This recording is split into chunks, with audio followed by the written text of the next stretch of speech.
Join us for the Criterion Institute podcast as Joy Anderson, a global thought leader in business and social change, leads us through a series of discussions, interviews, frameworks, rants, and reframes that will help you better understand how to use finance as a tool for transformative systems change.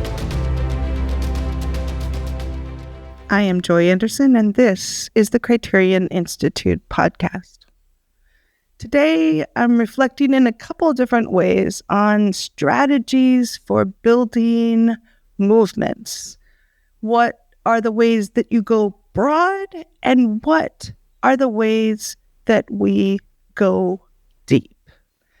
So the first segment looks at the classic phrase, preaching to the choir. There's nothing wrong with preaching to the choir. But there's a tension between engaging with those who are already converted and bringing new people to the table. We need a bigger choir, but to do that, the choir needs to feel like a good place to be. It needs to sound good. I actually am a member of our choir, and I'll say that when we sound better, more people are attracted to joining the choir.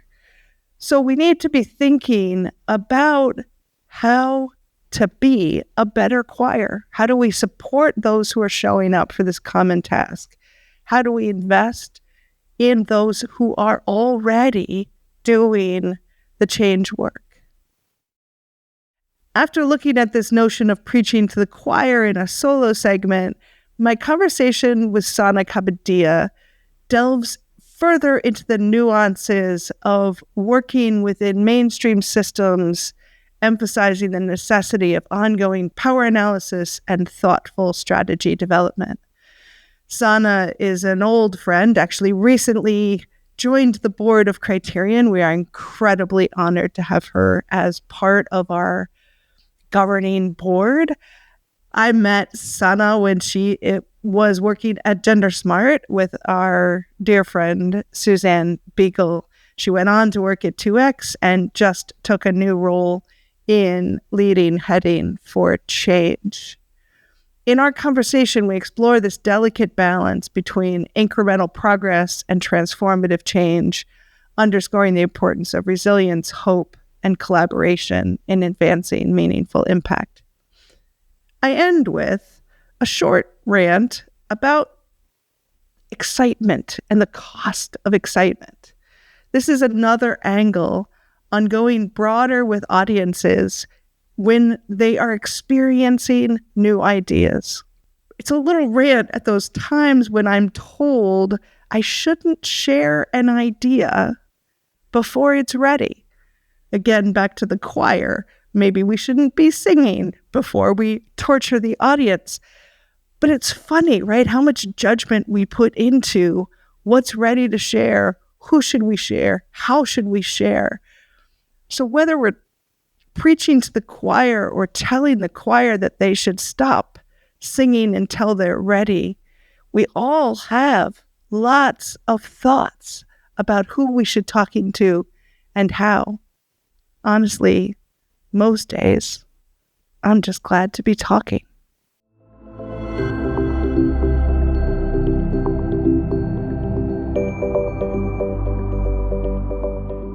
So I'm recording this in November, which means that over the last 2 months, October and before that, September, it was conference season.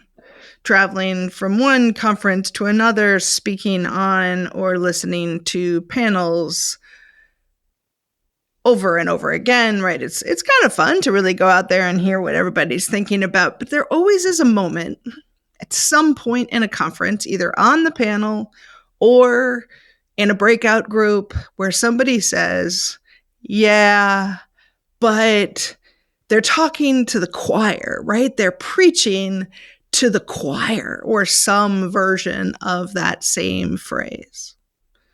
Now, I actually am a member of a choir. I'm the person who goes to church and listens to the sermon. I would dress up in that penguin suit, sing at the front of the church, and so I sit in the front of the church, and I am who they're preaching to. I am the one who shows up. But the critique when we're using this phrase in a field building or a conference activity is that we're talking to those already converted. We're talking to those already convinced. They are already doing impact investing. They are already investing with a gender lens. And so, what is the purpose of talking to them since they're already doing this? We should focus on the work of bringing new people to the table. I will say that results in some fairly thin panels sometimes. One of the opening plenaries at a conference I went to was a case of an asset owner, a pension fund, I believe it was, who made a big announcement on their panel. As they were entering into this field of impact investing, they made a big announcement that said they will definitely, potentially, at some time, do something, but they're going to think about it a little longer. And that's really important for us all to understand how long they're thinking about this thing that they might do someday. We should also make announcements when somebody does something really well, not just when they discover the new approach to impact investing and are they converted. But we should also celebrate those who are just doing things well. There's this cool article in Harper's that a colleague of mine sent to me. It's a 2022 article, November 2020.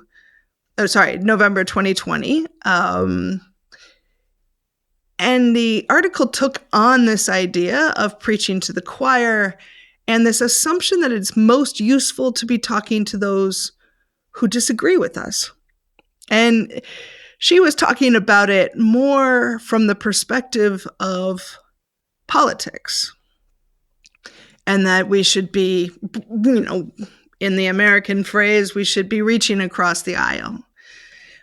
But she says this: much of the evidence suggests that political organizations benefit most from motivating those who already agree with them, she continues, and that the Democrats in particular find the most success by pursuing people who don't know whether they'll vote rather than how they'll vote.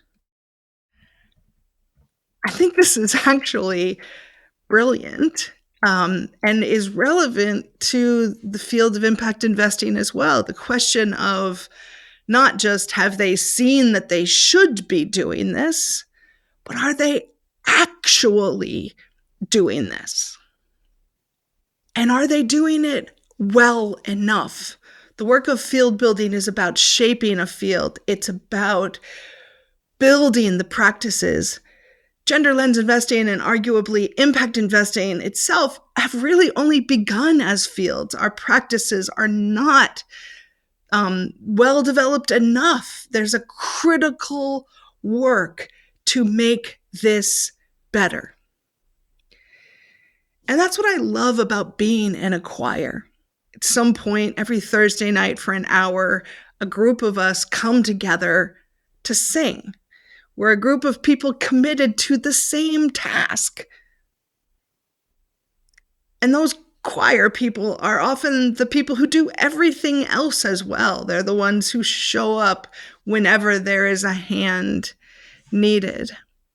We do need bigger choirs. I mean, in my little church, we could sometimes use a bigger choir, but we're mighty in our small size. We need a bigger choir, but to do that, the choir needs to feel like a good place to be. It needs to sound good. When our choir sounds good, we do a better job of attracting more people to say, "Ooh, that's a cool choir. I'll join your choir." So what we need to be thinking about is how do we build a better choir? How do we support those who are showing up for this common task? Invest in those who are bringing forward this work and trying. But we also need to not assume that just because they're trying, their practices are fine. Honestly, we practice every Thursday night as a choir because if we didn't do that, we would suck as a choir. And so there is something about the words of encouragement, the focus, the attention put on those who are doing the work and pushing and practicing to do it better. And that's who we should be serving.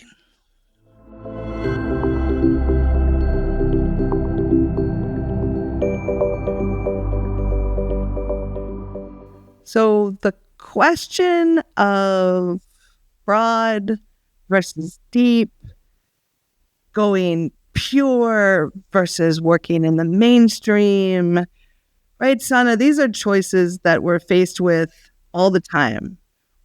What are some of those choices that are out there, and how do you navigate them?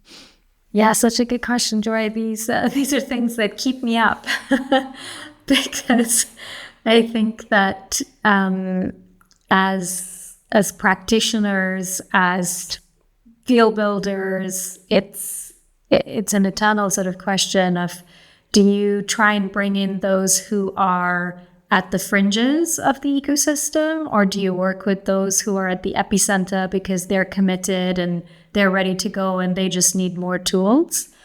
And I think choice making, maybe us trying to choose, makes things too binary, because it's not like those at the fringes won't keep doing what they're doing anyway without our interventions. And so I think the answer to some of those choices is that it's not or, but it's an and. So it's okay to be both broad and deep. It's okay to, start with small steps, but then kind of keep walking towards a more transformative path. And then there are times when I feel that maybe if you choose one or the other, you're also like, I really ask myself if we're really, holding true to the rigor that we'd want for the field too. But most days, I think it's an and, not an or. I wonder though, because I find that organizations in general make a choice, right? Like, I think about Days in Gender Smart, right? Like the decision that you and I used to wrestle with all the time on the advisory board, right? Of like, who's your core audience? Like, this is the thing that organizations have to face. And I think it's confusing if organizations don't choose. Maybe it's the difference between organizations making choices or individuals making choices. I think so, but for me, it's also connected with where we are in the life cycle of the field and the movement, because I think as things become, as that ball of wool picks up momentum and brings on other people, you still need those entry points for folks that are at different stages of their journey. So then it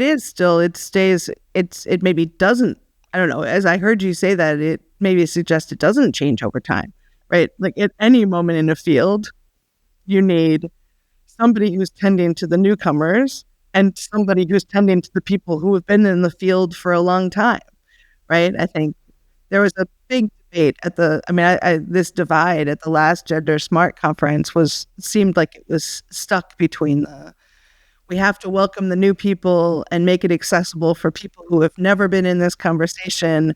And the conference is designed for people who are deep in this conversation.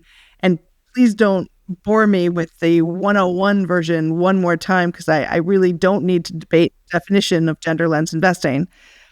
I think the answer there is we shouldn't spend any time, I believe, we shouldn't spend any time debating which one of those is right. The answer is yes. Both, all the time. Yeah, I think that's fair. And for me, it starts to also be about, I guess, segmentation, more explicit segmentation. and acknowledging that there will be no one perfect way, and that we each need to sort of co-construct what's going to work for the type of thesis, the type of strategy that you are taking forward. And yeah, it's not about, only one way being the best way, so to speak. And ultimately, I think,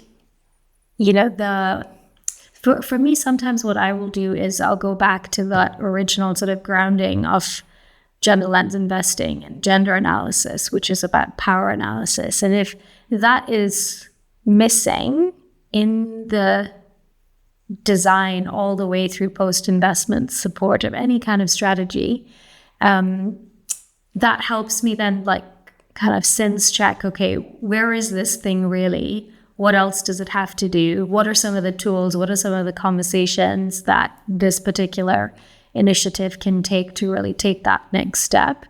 So Susanna, that just struck me in such a cool way.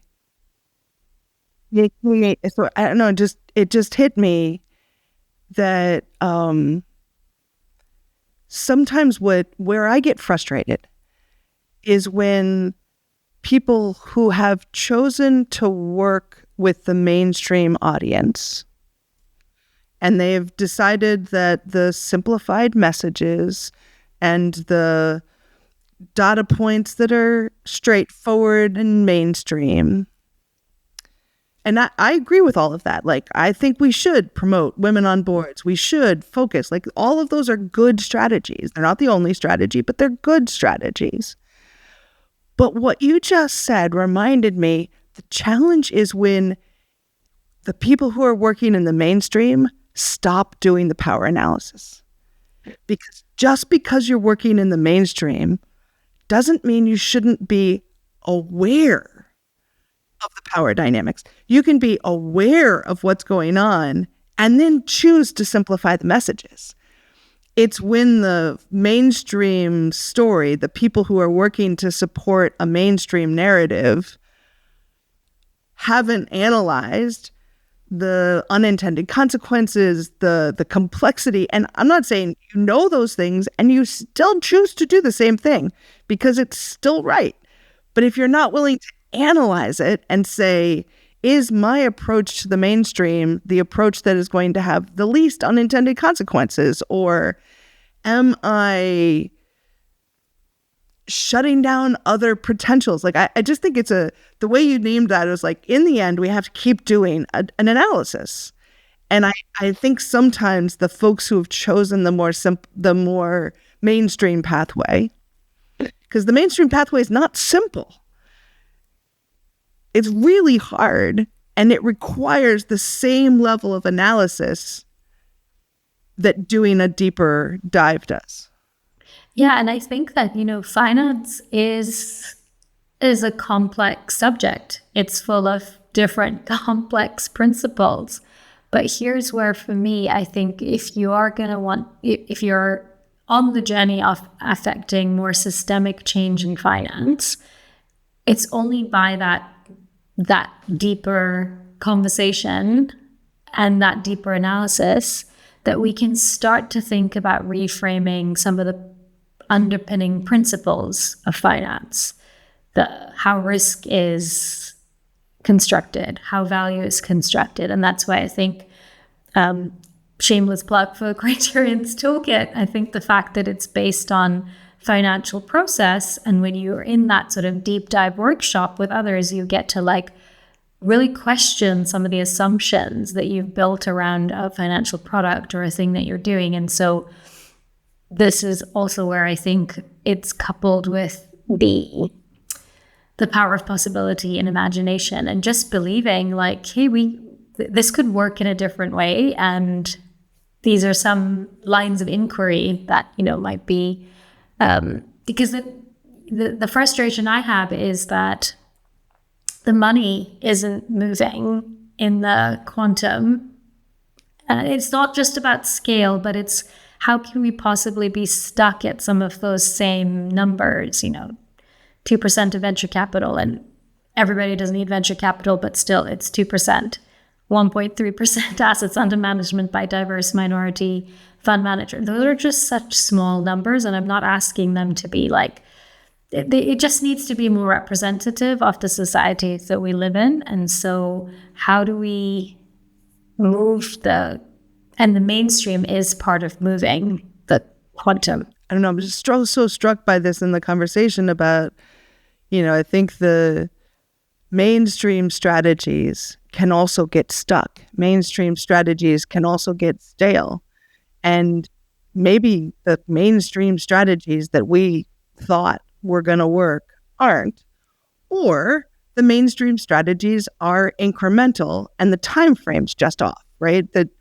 We are under-resourced and significantly behind the climate conversation. So I often get frustrated that why didn't we get faster? I was like, well, look how many resources the climate world had compared to a gender world. And no, there's a lot of reasons we're not as far, but really continuing to assess whoever you're trying to convince, making sure you're continually checking. What are your assumptions about the audience? What are your analysis of the power dynamics? Where do we need to be shifting norms? Because if we operate within the same norms, we're actually never going to make progress.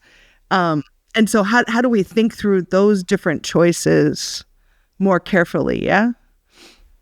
Absolutely. And also how do we have those kinds of conversations with people who don't even know how to name things like a power analysis in finance? Like what is the language? And this is why I think the role of translators as criterion has been working for so long. It plays such an essential role in building those bridges, because it helps to value knowledge in such a different way. And then, there's much to be done, I think, in terms of how we speak about this as well and how we frame things.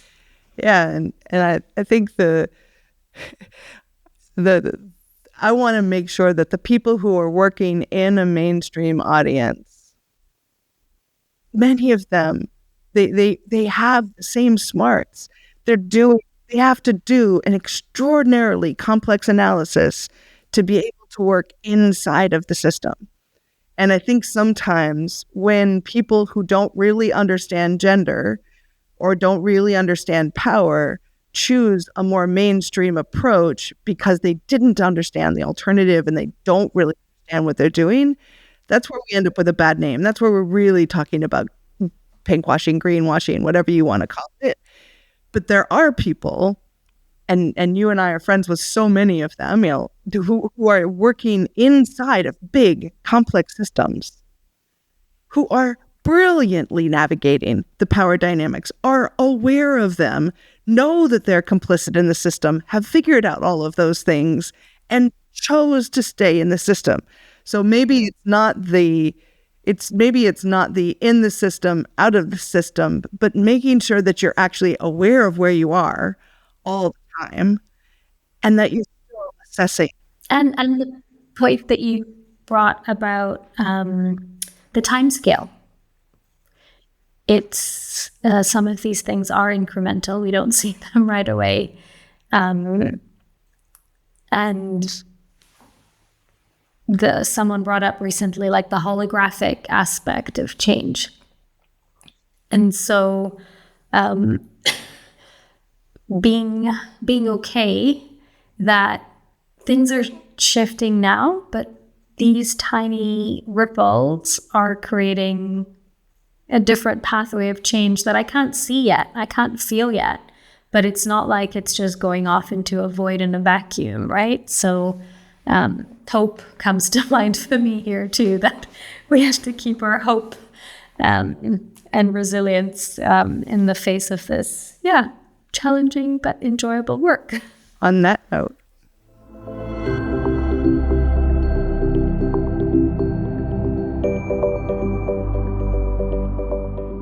want to talk about the cost of excitement. kind of an interesting phrase that we've been playing with for a while. And so working in early stage fields, early stage markets where things haven't necessarily gelled, one of the things that you do is you go gin up excitement.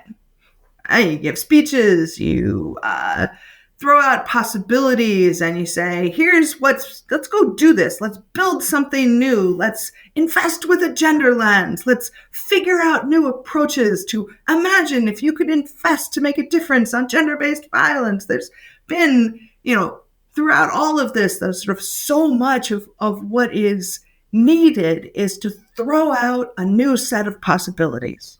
And then came TED Talks. And there was this formula in TED Talks that you got caught, over the last, 10 years or so, the number of times that I've been asked to give a TED-like talk, which needs to end with 3 simple steps, because the need is to throw out a possibility, but then that's not good enough. Because if you don't leave people with 3 simple steps that they can take, then what's the point of getting them excited? So I've thought about this a lot, which is just because I got you excited, I'm not responsible for where that goes. I'm actually not responsible if I get you excited about something to play out that fulfillment. You can take that broader comment wherever you want to, but there's a clear sense of why can't we say, here's what's possible, but frankly, we don't know how to do it yet. I want to ask this question, but I don't know what the answer is. I want to name that I think there's a glimmer of hope of a possibility, but I haven't gotten it worked out at all, let alone enough to be able to give you 3 simple steps. And on top of it, it's often people who sit in positions of privilege who are demanding those steps. Well, if you want me to invest, give me the 3 places that I can now invest. Like, bloody hell, there isn't any place you can invest yet. I'm saying what's possible. How about if you use your power to push people to do this? Why am I responsible for the follow-through as well as the idea? So part of the cautionary tale here is we can have broader conversations. We can throw out ideas before they're fully baked. We can name possibilities and collectively ask people to join with us in using their power as well to figure out how to make this happen. We don't always have to pay the cost of somebody else's excitement to say, if you're excited, I have to do all the work to follow through to make sure you can take the next steps. I could have just said, wouldn't this be cool?